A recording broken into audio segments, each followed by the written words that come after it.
Hello, everybody. I'm David Shuey. I'm the Vice Chair of the Board of Supervisors in East Goshen Township. I'm very pleased to introduce our sixth webinar put on by our Sustainability Advisory Committee. We're really pleased to have Patti Lynn, the Chester County Recycling Resources Manager, with us today. Just sort of by way of background, the Pennsylvania League of Municipalities has designated East Goshen Township a gold certified sustainability community, and we're very proud of that designation. And of course, there's one level higher, platinum, that we strive for. You're going to be seeing a lot over the coming months, years regarding sustainability in East Goshen Township. And tonight's webinar is just another one of the steps in the right direction for sustainable East Goshen Township. So with that, I will turn it over to Mary to introduce Patti, and please enjoy the seminar. Thank you, David. Welcome to, again, David said, the sixth seminar in our series. This one is called From the Shopping Cart to the Curbside and Beyond. We're going to try and introduce, some little bit of background on recycling and a little bit of background just on waste in general, and trying to reduce it, remembering that recycling is our it's kind of our last resort. If you've gone through the other things, you tried to reduce, you tried to repurpose, and you're finally left with recycling. Well, we'll make sure we do it right. Patti Lynn, David mentioned, is the Chester County Recycling Supervisor or I can't remember, director, resource manager. Resource manager. She's a wealth of knowledge. I mean, I've just been peppering her with questions. Some of the questions you've submitted already, we've already talked about, and she's going to incorporate into her presentation. If you didn't get the PDF, please email sac@eastgoshen.org and we'll send that to you. If you have questions during the presentation, please email the same email, sac@eastgoshen.org, and we'll try and get to it. There's a ton of material here, and so we want to make sure that we answer your questions. And if you're interested in some of the previous seminars, they're available on East Goshen's website. If you go to the sustainability tab, you can see the previous topics. They include single-use plastics, composting, electric cars, geothermal, solar power. A lot of interesting topics. If you're interested, the recordings of those seminars are available, just like the recording of this one will be available. And we're having another one coming up in a week, Wednesday, 10/28. It's called Autumn is the Best and the Most Important Time to Garden. It will be given by Philip Watson, who is a QVC person, who is a local guy, and he's going to share his garden pictures and his gardening tips. So without that, Patti gets started. Again, if you have any questions or if you didn't get the PDF, please email sac@eastgoshen.org and we'll get that right to you. All right, Patti. Thank you, Mary. I do want to congratulate East Goshen because I do know that you are a gold level Pennsylvania Sustainable Certification. And I believe you're also the first municipality in Chester County to achieve that. So good for you. That's all thanks to the residents in East Goshen. I also want to give you a little bit of a shout out as a thanks because yesterday at the Lanchester Landfill, we held a bicycle collection event to collect bicycles for less fortunate people who need them for economic reasons, mostly in some other parts of the world. It's the first time it was done in this area. And we did collect almost 45 bicycles, and people were quite generous with their donations. So I just want to thank you because I know that you did have that on your municipal website. So that is what I wanted to say about that. My goals today East Goshen residents and listeners is kind of a threefold, three parts to my goal here. I want you to feel good about recycling because you're already an audience member here. You're already probably a pretty good recycler. You're definitely already interested in this topic. And you know, some people think they have to be absolutely perfect with the recycling, and there is, you know, a lot more to it. But I want you to feel good about what you're doing because you're doing a nice job. I also want you, of course, to learn something. My purpose is to inform you. And most of all, I hope that you will take away something that will make you think, maybe I can change something that I'm already doing, in terms of maybe purchasing something or recycling in a certain way, or the way that I'm shopping for food, and those type of things. So to feel good, to learn something, and to possibly change something that you're doing to improve our resources, and also share what you've learned. The Lanchester Landfill is where I work. That's the home of the Chester County Solid Waste Authority. We service 80% of the county's population. This is where your garbage goes. We are good stewards of the environment. That picture up there is of some of the goats that we have. We also have sheep. We do have a nature trail. The scenic overlook is closed right now. The nature trail is only open to the public one more Sunday because we close it in November usually. As I said, we try to be good environmental stewards, and we have a real good board of directors. So this next slide is our small load facility. This is the part that members of our service area, which includes East Goshen, of course, can come to drop off many items for free if you choose to. And I'll just run down the things that we take. We do take commingled cans and bottles. We do take styrofoam, clean styrofoam. We don't take like insulation type materials, but food containers. We also don't want the peanuts. But styrofoam is an item that we take, has to be separated clean. Corrugated cardboard, mixed paper, fluorescent bulbs, rechargeable batteries, textiles, scrap metal, Freon appliances. There is a fee for that. Televisions, we're limiting them to one right now because we have some issues with capacity. We take computers and the computer peripherals, and we do hope quite soon to start taking paperback and textbooks. So stay tuned for that. It's a very busy place, our small load facility. So what was the title for this 1955 photo? It's one of my favorites. If you said the Throwaway Society, you would be correct. That was on the cover. I think it was the cover of Life magazine in 1955. Why do I put this on my slideshow? Because I think that in the year 2020, sometimes we feel like we're still living this way because we like the convenience. I can remember being a kid and my mother buying Dixie cups.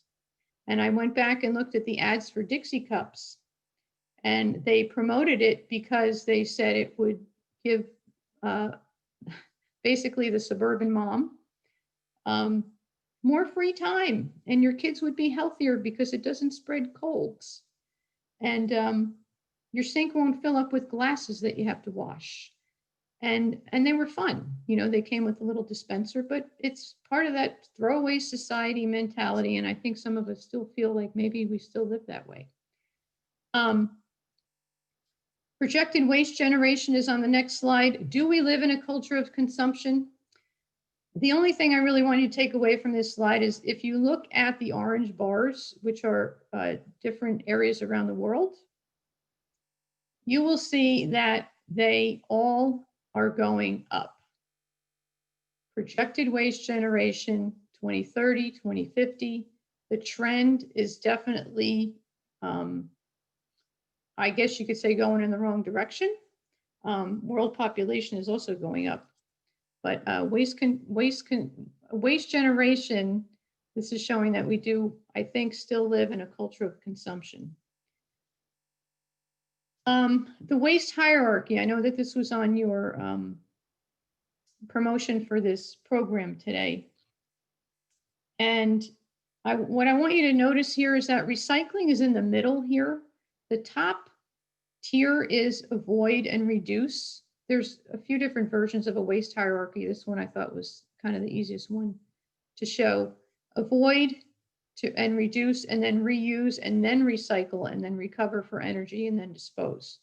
So we're going to talk about those top two areas mostly, and also the third one. And, you know, a lot of this is about changing behavior and looking at things as resources and how to basically treat them.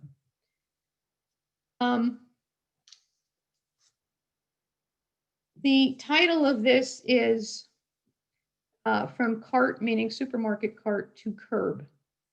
But I'm going a little bit out of order here because I feel like you already recycle at the curb. But in order to really know how to shop or how to handle certain materials, you really need to know what happens to your curbside mix when it leaves the curb. Recycling does not stop at the curbside. Recycling is a process. Those items go somewhere, they get processed. And also recycling is local. You're going to hear me say that a couple of times, I think, in this presentation. So in this slide, it shows on the top left what basically your single stream mix looks like when it goes into the material recovery facility. We call that an MRF or a MRF. The material recovery facility that you use in East Goshen is in Birdsboro. It's called Total Recycle. And if you see that picture, it looks like just a whole bunch of stuff mixed together, which is exactly what it is. And it goes through a process. And on the right side, you can see these very nice bales of plastic bottles. Those are PET soda bottles, I believe. And on the bottom is corrugated cardboard. And so it goes from a real mix of materials to be sorted out and used to be sold to processors who are now going to make it into something new. The photo on the bottom that looks like a big mess is the result of plastic bags being tangled up in the equipment at the MRF. And they generally are cleaned out by people. There is technology now. There's some kind of, other things that some of the MRFs, invest in if they can afford it to try and eliminate some of that. But plastic bags and tanglers are serious contaminants. Also food and moisture are big contaminants also. What I want you to take away from this is that these materials, even though we mix them together to make it convenient for us, they are separated out because they are commodities. They actually have market prices based on supply and demand. Certain types of plastic are really high on the market right now. Types of fiber are not. Fiber meaning paper. So, things go up and down. And what I want you to think about is these materials each are separated and they're bundled or baled like they show in the picture, and then they're sold to someone, okay? And they're made into something. So if you pretend that you are an ice cream manufacturer, just for fun, because who doesn't like ice cream? And you make the most delicious award-winning strawberry ice cream, and someone comes with a truckload of strawberries that have some blueberries mixed in with them, are you going to use that load? The answer should be no, because you're going to say, well, I'm not making blueberry strawberry ice cream. I'm only making strawberry ice cream. I don't want the load with the blueberries in it. So everything eventually gets sorted out. As I said, these are commodities, they're resources, they're bought and sold on the marketplace. And that's why we have to have some rules at the curbside. Your items do go to Total Recycle, which is in Birdsboro, as I said. And on this slide, I know there's been some questions about exactly what is acceptable and what is not.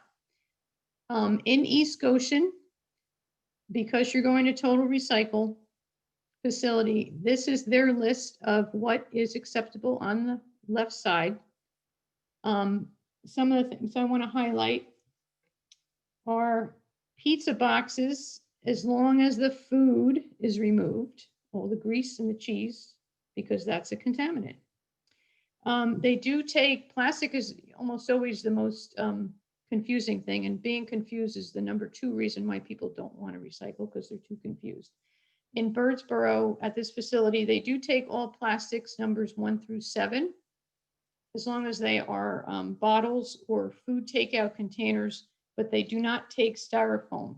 Styrofoam is expanded polystyrenes type 6. So they do take pretty much all the plastics, but they do not take styrofoam.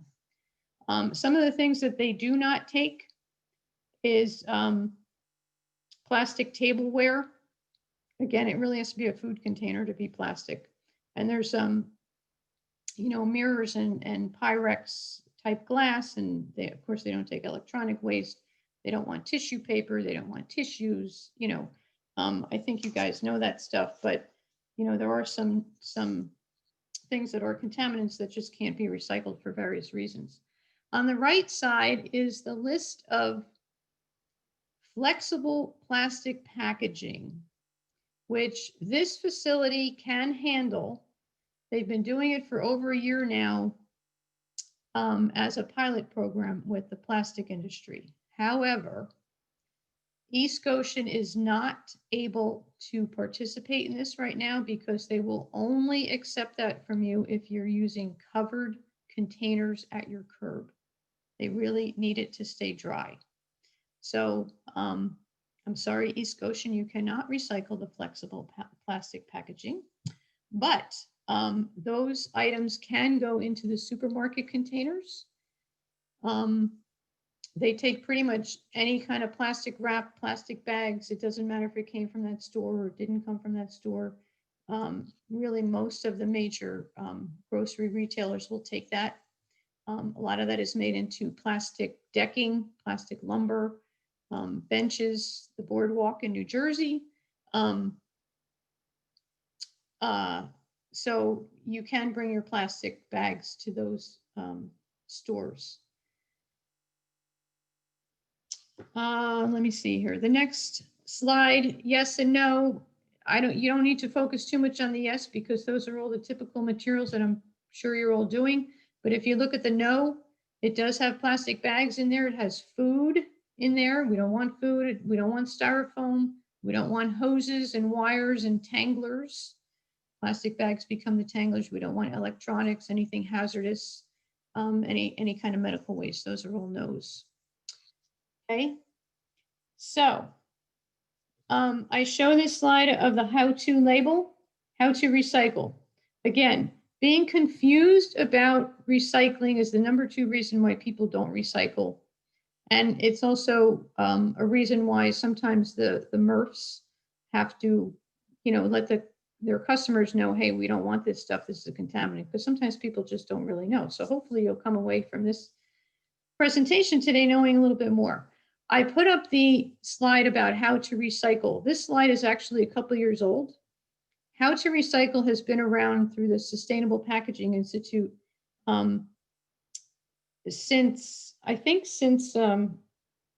it's at least 10 years. But when I made this slide 2 years ago, it was kind of hard for me to find products that had this label on it.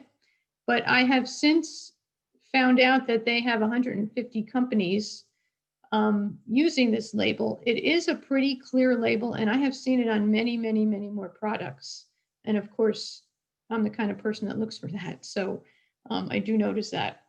It does strive to reduce confusion, but we're going to see whether or not it really does. Okay. Next slide says so many labels, but recycling is local.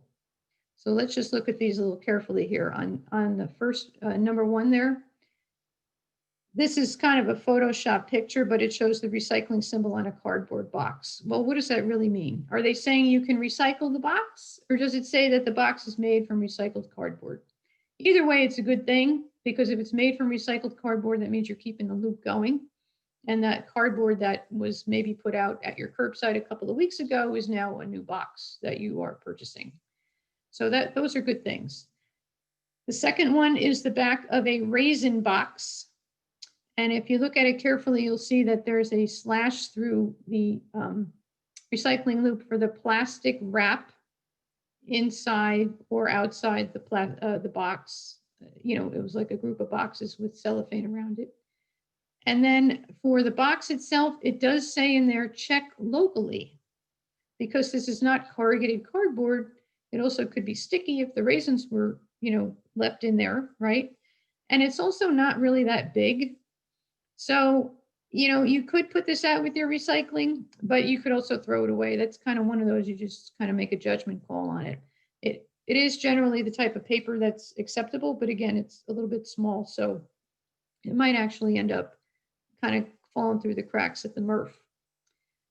Number 3 is a glass iced tea container. I can't remember the brand, but again, this is another how-to label. Now this one, if you can read it, it says empty and replace the cap. Well, I have a slide coming up that goes over some of these little details. If you replace the cap on this, it may or may not actually be recycled because number 1, the cap is small, and number 2, the cap is going to be either plastic or metal. I think in this case it was metal, but it's certainly not glass. So you have 2 different materials together. Generally, you need to keep things separate. And as I said, the cap is small. So I would throw the cap away and just recycle the bottle. Number 4 is a cereal box from Kellogg's. It does have a signal on it that says it's 100% recycled paperboard, which means it came from fibers that were recycled, which is great. Again, keeping the loop going. And then the how-to label says paper box, recyclable, but the liner, it says recycle if clean and dry. So if we were taking flexible plastic packaging in our curbside system, you could put that out. But in East Goshen, I know that you cannot. You could take the plastic liner there, and you could put it in with the other plastic at the grocery store if you chose to, or you could just throw it away. But definitely the box is recyclable. You should be flattening it. And number 5, I put in here because I finally found something. This is Dove shampoo that clearly states on the label it is 100% recycled. That is a good thing because there are more and more manufacturers trying to use recycled plastic to make their bottles, which are also recyclable.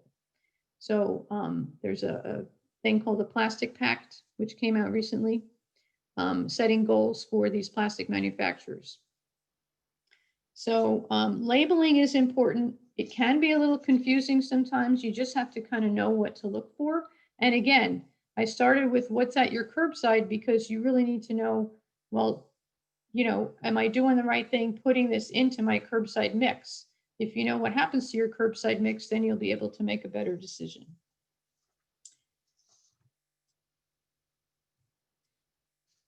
My next slide says good choices can become good habits. A couple examples here. Whoops. You guys still see my screen? Yes, we can. Okay. So here's some things that you might face when you're at the supermarket. We'll start on the left here. It says which one.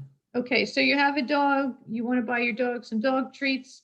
Well, one of them comes in a cardboard box, one of them comes in a plastic pouch, and one of them comes in a plastic jar.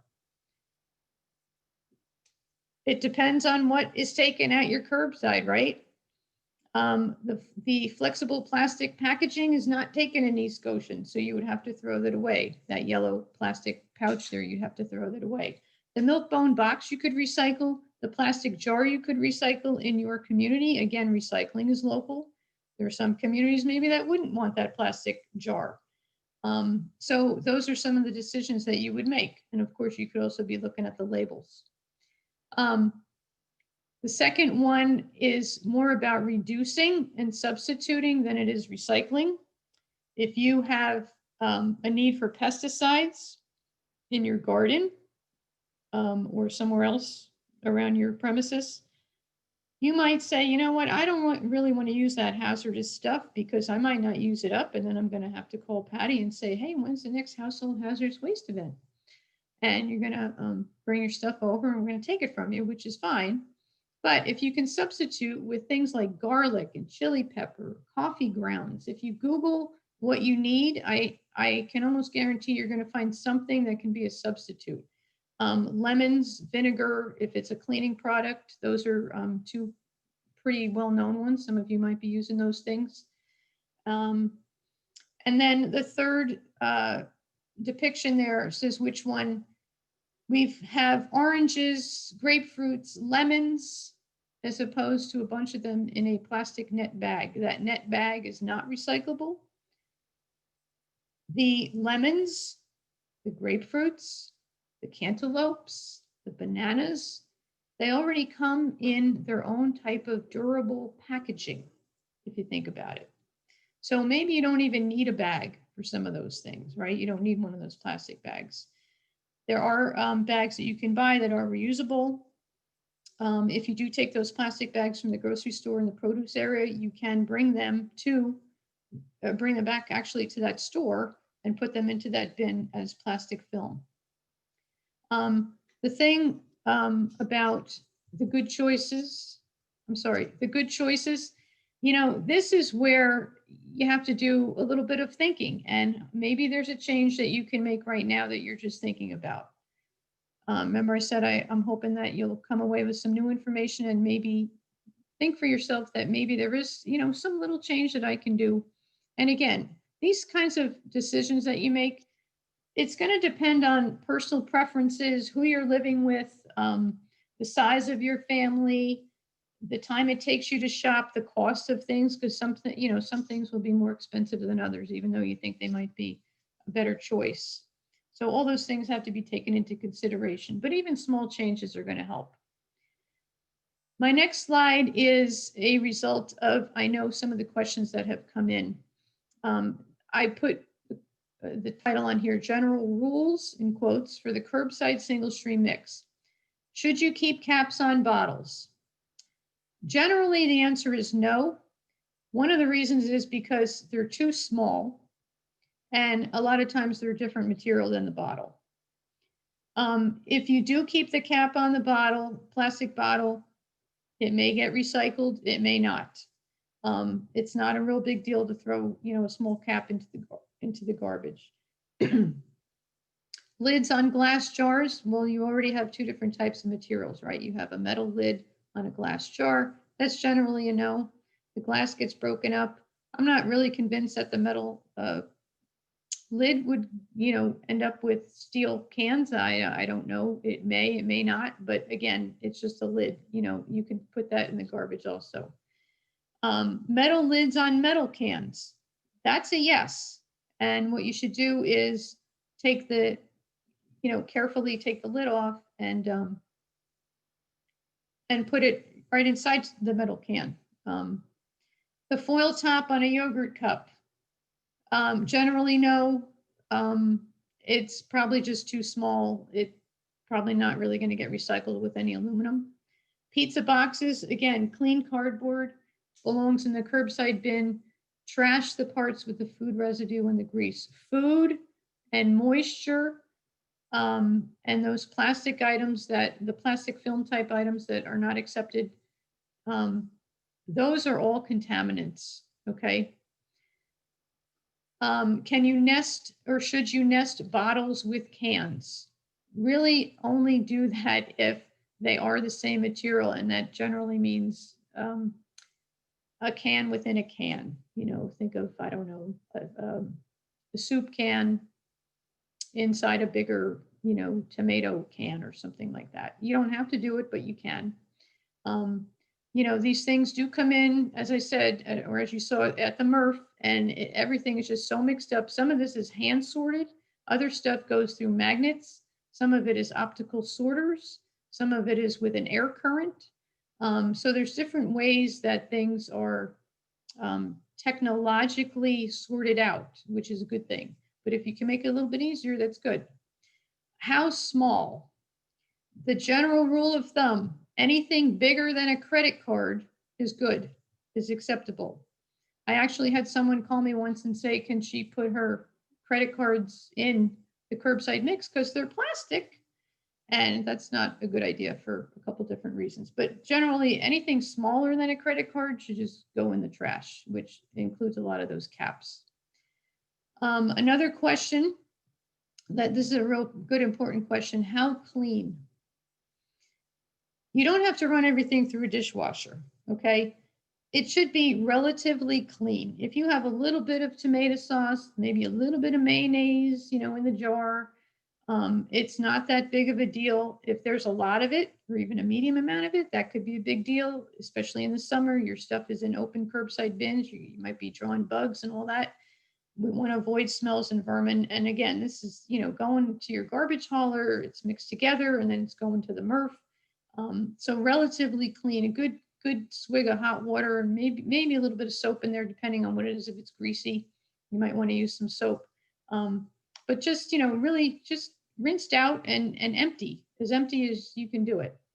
Empty, dry, and loose. That's what all your materials should be in the curbside mix. Empty, dry, and loose. There was a question about, should I put it out if it's raining really hard? I would say that's a judgment call, especially with fiber, which is paper. It gets pretty heavy. It might not get recycled properly in the MRF if it is too wet. I understand that your recycling collections are once a week. So if you can hold on to it once a week, you know, for another week, if it's, you know, really bad outside and you don't want everything to get wet, then just hold on to it for another week is what I would suggest for that. Put your trash on a diet. Use your buying power. Reusable over recyclable. Buy products in recyclable packaging. Those are the things in the curbside mix that we talked about. Buy products and packaging made from recycled materials if you know that that is a choice for you, like that cereal box that it was made from recycled paper, because that does help keep the loop going. Avoid over packaging. Sometimes we can't do that, but we try. That would be maybe like going back to the citrus and the bananas that I talked about. You know, if you just need 2 oranges, do you really need a bag for that? Just put them in the cart. Buy only as much as you need. I am going to address food waste, which is a pretty important material to address that sometimes I think doesn't get enough attention. Avoid buying what you do not need. Remember the waste hierarchy. Avoiding is the top of the tier there. And then composting and mulching and leaving grass clippings on your lawn is also very helpful because that reduces the waste going to the landfill. So here we are with food. Now, I have a lot of information on this slide, but if you listen a little bit first, I'll give you a little bit of background about how I arrived at this to put this on here. Food waste takes up about 1/3 of our waste stream in a household, depending on what you read, but it's fairly consistent with that at the consumer and the retail level, I should say, about 1/3 of what we throw away. That's like buying 3 bags of groceries at a store, at a supermarket, and leaving one of them in the parking lot. And when you think of it that way, you might say, maybe there is something else I can do. Reasons why we waste food. Well, there's a lot of reasons. Maybe we can't really cook that well and we burn a lot of stuff. Maybe we overstock our refrigerator. We don't rotate stuff and we have to end up throwing stuff out. Sometimes we're just good hosts and we serve too much to people and they can't eat it all. Some of us engage in wishful cooking, thinking that we can, you know, be aspirational and we're going to make this great meal and we have to buy, you know, 6, I don't know, 6 bunches of broccoli or something, and we only end up using one, and then nobody likes it, and you throw the rest away. Sometimes we have children in the family who are picky eaters. So those are reasons, some of the reasons why we waste food. 2020 is a very unusual year. I'm sure you would agree. We're in the midst of the COVID-19 pandemic, and there are positive and negative effects to that regarding food waste. People are staying home and making more meals. That could be good or bad. There's more retail buying because you are not eating out as much and you're making more food at home.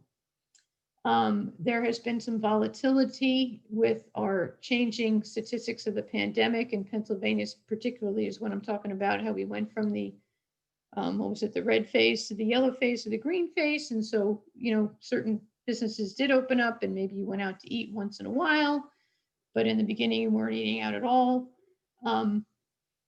There is not as much focus on food waste, I think. At least in the beginning, people were just so kind of inundated with all these other changes that we had to do, working from home or not going out or not socializing, whatever. And we didn't really think about food waste maybe. On the other hand, some people took time to really clean out their refrigerators and their cabinets. So maybe you did notice all the food that was in there. Bulk buying behaviors, sometimes people would overbuy, I think, especially in the early stages of this, because they were afraid. We probably all have a story of going to the supermarket and there's no pasta on the shelf because everybody's buying it thinking, you know, we're going to run out, or we don't know how long it's going to last or whatever. So, you know, there were a lot of habits and changing situations there. Also, some people may have improved their cooking skills because they were home so much and couldn't go out to eat. And maybe they were starting to plan their meals a little more carefully, which is a good thing. So on the slide here, tips to minimize food waste. If you can create a weekly meal plan and stick to it. If you are a planner, if you have that kind of attitude, you know, you think about the future, you plan. That's not a real hard thing to do. If you're not a planner, it's something that you might have to think about and try put a little more effort into. But if you can make a weekly meal plan and stick to it, you know, you could have one night, you know, every Monday maybe is you know, meatless Monday, or maybe every Thursday is going to be pizza night and you're going to, you know, order out something. You can also scan the kitchen to see what you have. Maybe you can throw something together that I believe you can go on the internet now, and so some of these cooking sites, and you know, you have like a bag of peas, a box of noodles, and you know, some leftover ham or something, and you can put that in there and it'll give you a recipe. Using leftovers in another night's recipe. One of the things that I like to do is when I make potatoes, I like to make a few extra potatoes and then I'll turn them into like hash browns or something for another night to eat with eggs. Or a breakfast even, you know, Sunday breakfast or something. So again, it takes a little bit of planning, but sometimes you can cook a little bit more as long as you know you're going to use it in, you know, the next couple of days. You should learn some food storage and preservation. Date the food that you put in the freezer, rotate the stock, put the older stuff in the front so you reach for that first. If you have cans of things, you know, in your cabinet, or you have you know, frozen items. You can freeze foods in anticipated portions. If there's only 2 people living in your home, you know, just 2 portions, and you're always eating together, then 2 portions in a bag, you know, so you don't have to thaw everything out and then, you know, refreeze some of it or waste it or whatever. There's some versatile foods like beans and rice and pasta, canned vegetables, frozen vegetables. Those are kind of stock items that are generally not wasted unless there's something maybe kind of exotic, or, you know, you just, maybe you're sick of eating it or something, I don't know. One thing that I like to do, there's a picture of a kind of a fruit shake there on the slide. I like to, I have a NutriBullet, and I like to take the fruit that's in my fruit bowl, or sometimes certain vegetables that are in my refrigerator that maybe are, they look like they're getting a little bit wilted, or maybe there's a, you know, half of the bananas bruised, but the rest of it is fine. and I'll mix them together, and you can play with combinations. And it makes a pretty nice, healthy drink. You can also carefully compost. I put carefully in there because if you are someone that composts in your backyard, you have to be really careful about putting food in there because it can attract vermin. The health department in Chester County tells us really not to do that. So I need to make that clear that it's not really an acceptable way to add to your yard waste with food. The thing about labeling, date labeling I'm talking about, it's called open dating. Open dating is also another reason why people tend to waste food. You know how you buy that carton of milk and it says, used by, October 31st. And then you open the refrigerator on November 1st and you say, oh, I can't drink this because the date was yesterday. That's not really a way, it's not really a reason to throw that out. Because labeling is not, food date labeling is not standardized. There's only one food item, if you call it a food item, that absolutely needs to be dated, and that is infant formula. The best label, excuse me, to look at though, is the one that says best if used by. That's just kind of an indication of wholesomeness. Of course, you're going to use your judgment because you don't want to make anybody sick. It's the pathogens that you can't see that tend to make people sick, not the kind of the bruises and that kind of stuff that you can see. This slide is in here just for fun. You can still eat ugly fruits and vegetables. Of course, we don't often see these in the supermarket because everything has to look, perfect when we buy it, right? Avoid, reduce, reuse, repurpose. Again, top of the waste hierarchy. Do you need something? Are you adding to something or replacing something? Do you really need that new piece of furniture? Do you really need, that giant bag of potatoes if you're only going to, use a few?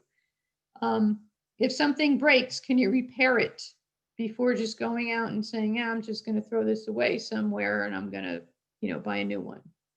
Is it something you can share with another? This third bullet is something I want to kind of give a shout out here to East Goshen. Captive audience here. There's something called collaborative consumption. If there are any people in the audience here, anybody listening who wants to try doing kind of a pilot program with me, this would be where you would go into your neighborhood and try and convince a few neighbors to buy one thing that you will all share. Usually it's a tool, a snowblower, a ladder, something something that could be used by many people, but you don't need 10 snowblowers for 10 homes. Maybe you can just buy one, figure out who's going to keep it, what happens if it breaks and all that kind of stuff. Collaborative consumption, that's a way to reduce what we're buying and of course, reducing what we have to dispose of if the thing breaks, right? You need to get a new one. Can you substitute or use something less harmful? Again, that goes back to the cleaning products and pesticides. Can you repurpose? Those two little photos down there, that's a little glass jar with a toothpaste in it. The glass jar didn't really have any purpose, didn't have any lid, but looked cute as a toothbrush holder. And the other one is the blue plastic from a mushroom. Mushrooms that were bought in the supermarket, and now it's used as a drawer organizer for rubber bands. So again, what can you change? This next to the last slide here, Chester County Household Hazardous Waste. There's a slideshow on our website, chestercountyswa.org. I manage these events. We had 3 of them in Chester County this year. We get a lot of stuff. We get about 60 pounds per person bringing us household hazardous waste. Some of it could be used up. If people, bought maybe a little more carefully. I know that sometimes you can't do that. But that's an area that we need to work on a little bit more with substituting and just buying what we need. So you may have a global perspective, and that's great. But just remember, recycling is local, or at least it's regional, and your behaviors come from choices. Some of these things we can control, some of them we can't. We're not, unless you're a product designer, you're not controlling designing the products, but you can use them responsibly and think when you're buying them, what is going to be the end life for this product? That is the end of my slide presentation. Thank you very much. There's my contact information on there, my website. You can call me, you can email me, and the website. Patty, thank you. Thank you. We had, I think the questions we were asked, you answered the question about does it need to be dry? Yes. You know, especially the paper, I guess, gets particularly Mhm. heavy. You know, it would probably be best to at least keep the paper for another week. You answered the question about the lids. It seems that everyone has that question. And you also, about the containers, the Oh, cartons. box containers. I don't know what cartons. The cartons. Yes, they are recyclable in that curbside mix that you folks use at Total Recycle. They do accept them. Okay. Patty, we have Okay, some user questions from people that are joining us on the webinar. Okay. So one person named Rosie has a large dumpster in her apartment complex, and she's been taking her recyclables with a clear plastic bag, and she's thinking that's probably not a good idea. Can you make a suggestion on the best way for her to transport to her dumpster? Yes, she can put it in the plastic bag, but don't tie the plastic bag and just empty the plastic bag. Excellent. Okay. We want things to be loose, empty, dry, and loose. Okay, great. And unless they're specifically saying they'll take the plastic bag, but you know, if it's so a different dump it in there and then dispose of it, you know, later. Yeah. Some questions from Mike. I think it's pronounced Brunel. Which plastic films can be recycled with single-use shopping bags at supermarkets? Yeah. And can you recycle used clean Ziploc bags? Do you need to remove the zippers? Okay. On the slide that I had, I can go back to this, I think. The slide that had the flexible plastic packaging. This is the one on the right side here on the slide. Can you see that? Yes. Those are the items generally that can still go to the supermarket. Flexible plastic packaging. I'm going to give you a website here, particularly for this questioner, Mike, I think you said his name was. Yes. This is a really good website if you want to write it down. It's plasticfilmrecycling.org, O-R-G, plasticfilmrecycling.org. They have a really good website whereby you can put in your zip code and they will tell you where you can bring plastic film. They also have very, very good graphics on what is acceptable. And pretty much everything that's on this slide here is going to be on that. It's going to be compatible to what I'm talking about. But plasticfilmrecycling.org is a good website for anyone that has a question about plastic film, plastic bags and plastic film, plastic packaging, overwrap, that kind of stuff. Which again, Total Recycle takes, but they'll only take it from communities that have covered curbside containers, because it's important that it's dry. They're doing that as a pilot program. Another question from Brian Hutchinson. Does Chester County CCL take long fluorescent tube lights? That's a good one. Okay. By long, he probably means 4 foot or possibly 8 foot. We do take them at our small load facility, but we do limit them to 5 per drop off because we just have a limited amount of space. I can tell you also Home Depots and Lowe's, they take fluorescent bulbs, but not fluorescent tubes. You know, those good to curly know, Q, right? Yeah, the Home Depot and Lowe's will take the bulbs that are fluorescent, but they will not take tubes. Good to know. They easily break. They have to be packaged a certain way, and we can do that. But again, we limit them to 5. Mhm. Another question from our viewers. Are tours available for residents? Oh, yes. Thank you for reminding me that. If you come to our Lanchester site, which is on 322 Division Highway, we are at the very, very western edge of Chester County, 2 miles past Honeybrook.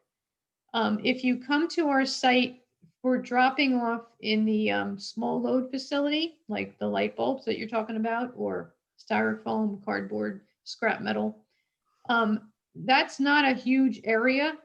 And there really is no reason like to have a tour of that, because you could just do that yourself. You could just get out of your car, drop the things in their respective containers, and you could see the whole thing in 5 minutes. Tours of the landfill, we used to give tours of landfill. In 2020, we are not doing that because it involves putting a lot of people in a bus. So we're not doing that right now, to be determined. But we are usually very open to educating people about that, about that site. So if you're interested in doing it, even as a group, your sustainability committee or anybody, give us a call maybe in the spring.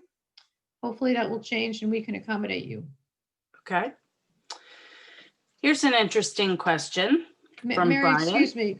Let me Oh. just say, we do have a nature trail. I think I mentioned that. There is only one more Sunday to go to the nature trail. It's on they're open only on Sundays from 1 p.m. to 5 p.m. And you just park your car in a certain area. There's a couple staff people there, and there is a nature trail. There's a playground. So and it's free. I mean, you can do that. There's only one more Sunday, I think, because I think we're closing it November 1. But you don't really get a tour, but you get a really good idea of what's going on. There's no trucks. It's a Sunday. There's no activity. It's too dangerous to be there when there's activity. Safety is a big concern. Go ahead. Another question from Brian Hutchinson. How can municipalities help to reduce the containments at curbside? Do any townships have a way to enforce it? For example, is there a way to incentivize residents to do a better job? Well, the first rule would be education, education, education, which is why I'm so happy you're doing this seminar today and that you'll be able to share it afterwards. Education over enforcement always, but it is ultimately up to the municipality to enforce their ordinance. Whether there's an enforcing official, I mean, there is an ordinance, it says something about who enforces it, but whether or not somebody's really going to go around and put stickers on things, that's completely up to the municipality. Education is always the first thing that we want to do. So I hope that answers the question. That does. And the last question. How does Chester County dispose of the hazardous materials? For example, last Saturday's collection at County Services Center. Right. Where does it go from there? Oh boy, it goes to many places. A lot of it is recycled. We have a contractor who's very good and efficient.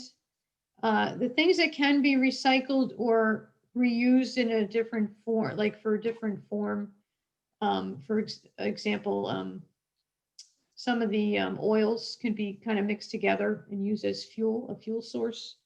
But fluorescent bulbs are recycled, batteries are recycled, but they are all transported, they're manifested, they're transported to facilities in, I would just say the region, not necessarily Pennsylvania, but, wherever they are permitted legally to be either incinerated, or otherwise ultimately disposed of just as hazardous waste. But we do try and recycle as much as we can. They're all managed safely. Does that answer the question? Mary, you froze. There we go. Okay, there she is.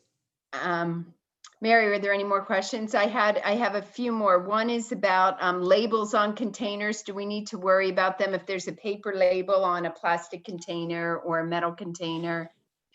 And the other question was about aerosol containers, like your PAM and that kind of thing. Are they recyclable?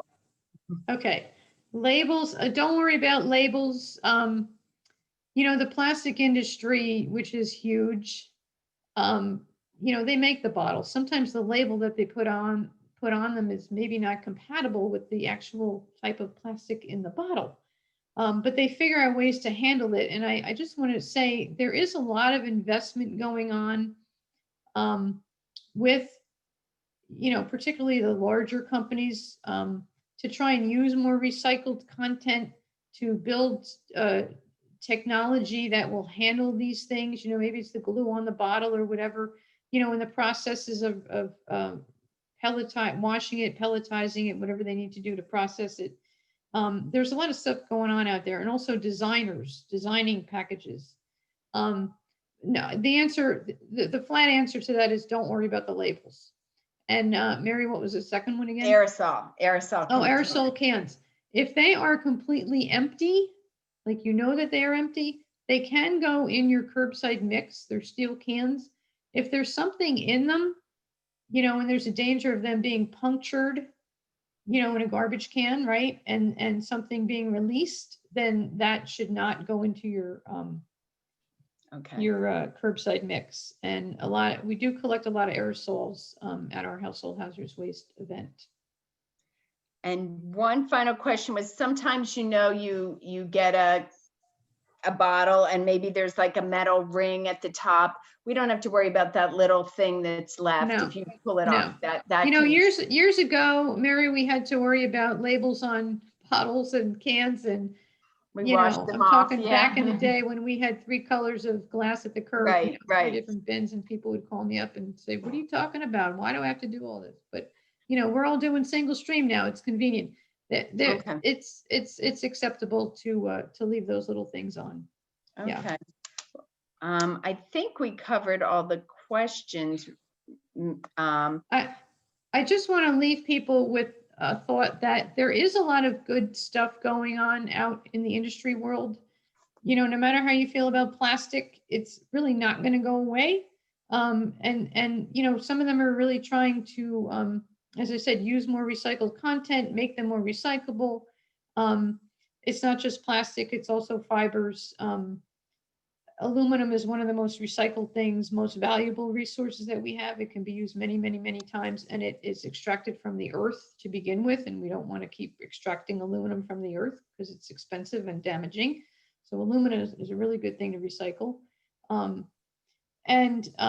There's also new designs of products. For example, do we need toothpaste in a tube, or can we just make like a little tooth tab that you put in your mouth and it becomes like a toothpaste? So people are thinking about those kinds of innovations. Designs in packaging, sustainable materials like mushroom roots are being combined with wood pulp to try and make like a different kind of fiber that doesn't use so many trees. It's already, using mushroom roots that are already grown. And we all know about mushrooms in Chester County, right?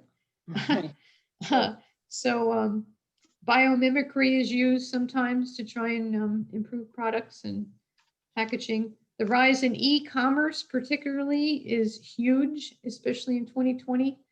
And packaging for e-commerce has to be really durable and protective. It uses more material.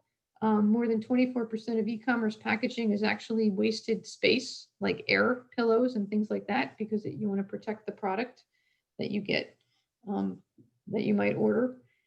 So sometimes consumer pressure also helps. For example, McDonald's, if you remember years ago, got rid of their styrofoam sandwich containers, I think, and Dunkin' Donuts just earlier in this year got rid of all their styrofoam cups. So consumer pressure is helpful, but there is a lot going on. And, your things are recycled from the curbside. Don't worry about China. They're staying here domestically. Okay, that's great. I learned a lot. I heard you say that you can drop textiles off at the Phil, and. Well, we and I have, thought we that was only, we really- just have one metal bin from Planet Aid. You know, those bins Okay. that you see, we just have one. We don't get a Okay. lot of it. If there's Okay. something much more convenient for you, then, then do And that. I heard that, so it's definitely worth looking at that website and seeing what other materials are out there. And I appreciate your time and Yes. sharing your expertise with us, Patty, and sharing your contact information if anyone else has any Yes. questions. We do get lots of calls and emails, so happy to David, help. do you Thank have you. anything to wrap it up? No, I just wanted to thank Patty very much. It was very informative. I learned a couple things and habits that I will change. Good. And there's some interesting things to think about, like the covered recycle bins to be able to participate in the flexible packaging program that as supervisors and as a sustainability committee, we might be thinking about those items for the future. So thank you very much for your time tonight and your great resource for us going forward. Well, you guys are doing a good job. Keep it up. Thanks for having me. And I'll give a plug for our next SAC webinar next week. If you're interested, look at the Township website. There's a tab and all of them are listed. And, it's about fall gardening, which, is here. So hope to see you then. Again, the recording of this will be posted on the website too. Okay. So, thank you. Thank you. Thank you very much. Have a good night. Take care. Thanks. Bye-bye.